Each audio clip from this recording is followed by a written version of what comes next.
but it's cool.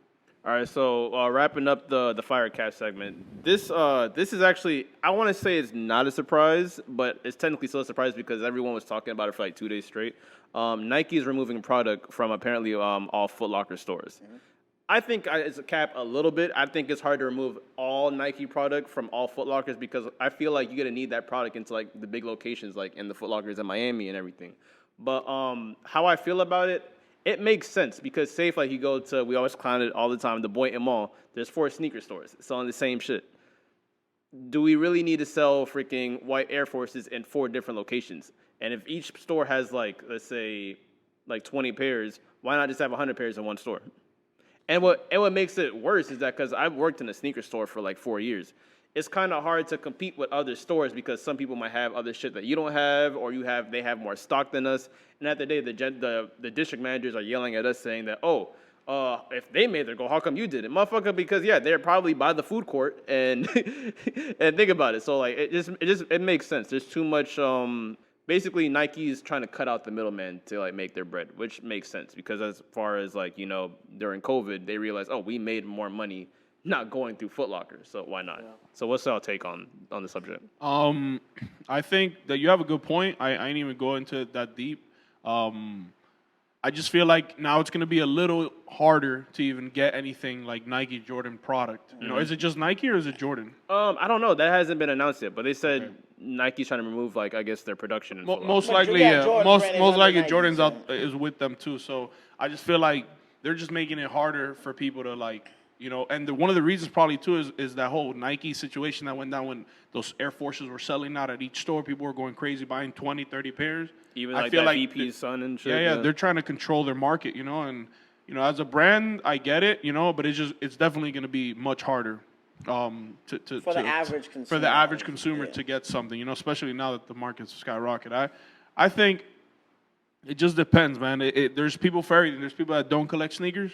And then there's people that wear Nikes that are just runners, and they buy it just for the comfort and, a little bit of the look, but they don't really care about it being a fucking, an 11 or a Jordan 1 or an Air Force 1, you know what I mean? So, but it depends, Like I said, it varies. But I think it's cap. I think definitely going to go with cap. They shouldn't remove it completely. I hear that. What about you, Axel? So in order for me to give an honest opinion, I feel like I would need more information. I mean, that statement is a little bit too broad, Nike removing their products. I feel like we need to know what they're removing. Are you removing limited drops only?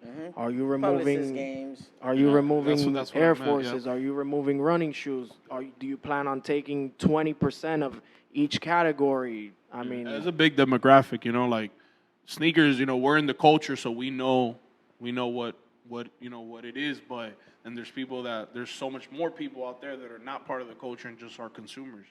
So it's like there's people that spend $300 on running shoes. Yeah, exactly. Like those Nike. You have a lot of people like tourists that fly down, Brazilians, Argentinians, that come down just to buy all that here. You know what I mean? Oh, 1,000%. Luggages and all the Nike, no boxes. Throw the boxes away. Venezuelans, like a lot of people just come down. Yep. Yeah. What about you, Cheech? I feel about it. I stand with Axel on this one because I feel like they weren't clear enough on what they're doing, and it could be a rollout for something else. It could be a rollout for a new partnership. It could be a rollout for a new Nike store now in every mall. Like, they got so many tricks and so much money up their sleeves that they could literally do anything.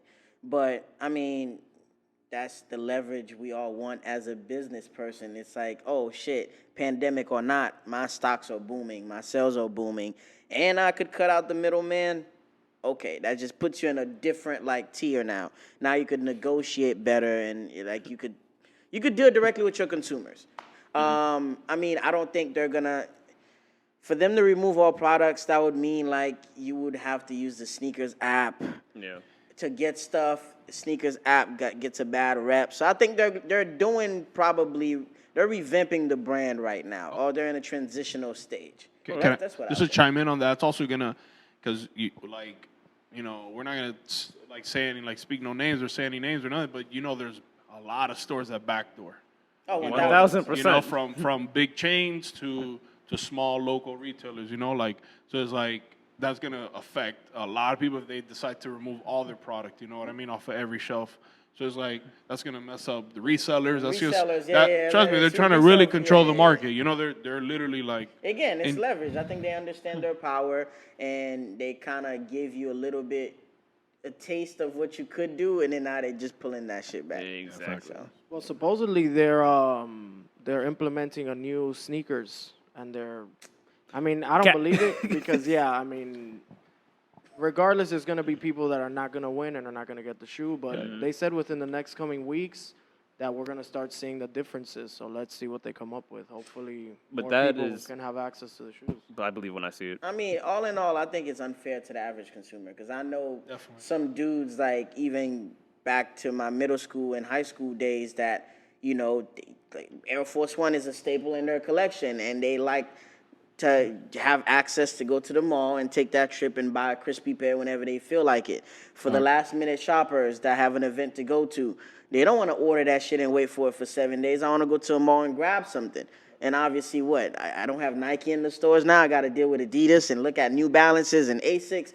No knock to those brands, but I'm just saying, like, the nostalgic and just the simplicity of the Air Force One. That's just as one example. that right there is Alone. another example. You see, it's just so many factors to this, And watch one. It's like monkey see, monkey do. One does it, Adidas gonna start to do it. 1000%. And then everybody's gonna start to do it. You know what I mean? Like it's just gonna become where like everything is kind of like the Digital, metaverse. yeah. The They digital. gonna they gonna see. Oh wait, Nike saved 20% on profit on like freaking. They're making 20% more on their product. Like obviously it's just But gonna these happen. brands don't really need a They middleman. they No, really they don't. They don't need it. Oh, Like they're I literally. think it's accessibility. That's what the word Yeah. I'm looking for.